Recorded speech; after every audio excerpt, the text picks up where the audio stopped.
এই এখানে কি হচ্ছে? এখানে হচ্ছে তোমার এই লেবুটাকে চিপে রস বার করছি। এইটা নিয়ে ওই পুদিনা পাতা দেওয়া হলো, ফিশ ফ্রাই দেওয়া হবে। আর ওটা ওই যেটা বাকিটা ছিল না ওইটা মাখা হবে, সেই জন্য বলে পুদিনা পাতা দিল। আর এবার বেসন দেবে। কি বানাবে এটা দিয়ে? Fish fry. কর্নফ্লাওয়ার, বেসন। এবারে লেবুর রসটা কি করবে? লেবু রসটা ওই ফিশ ফ্রাইয়ের মধ্যে দেওয়া হবে। এটা নুন? তাহলে না ফিশ ফ্রাইটা টেস্টি হবে, না টেস্ট বাড়বে।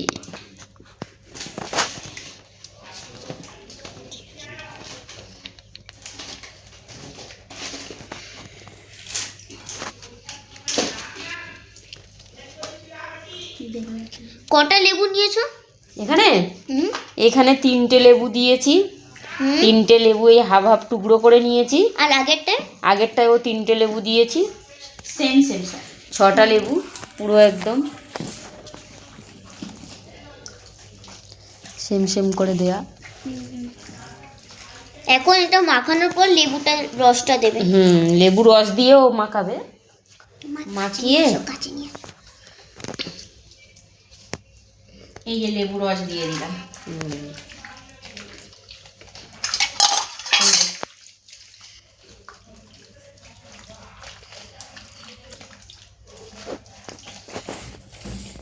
এটা গোড়া হবে।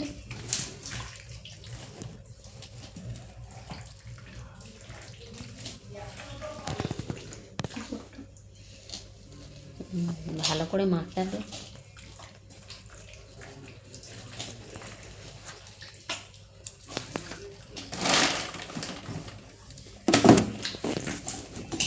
ভরবে না দিদি, এই কৌটোটার মধ্যে ফিশ ফ্রাইগুলো রাখা হবে। যেরকম আগে একটা কৌটো ভরে রাখা হলো না, এরকম এখানে রাখা হবে।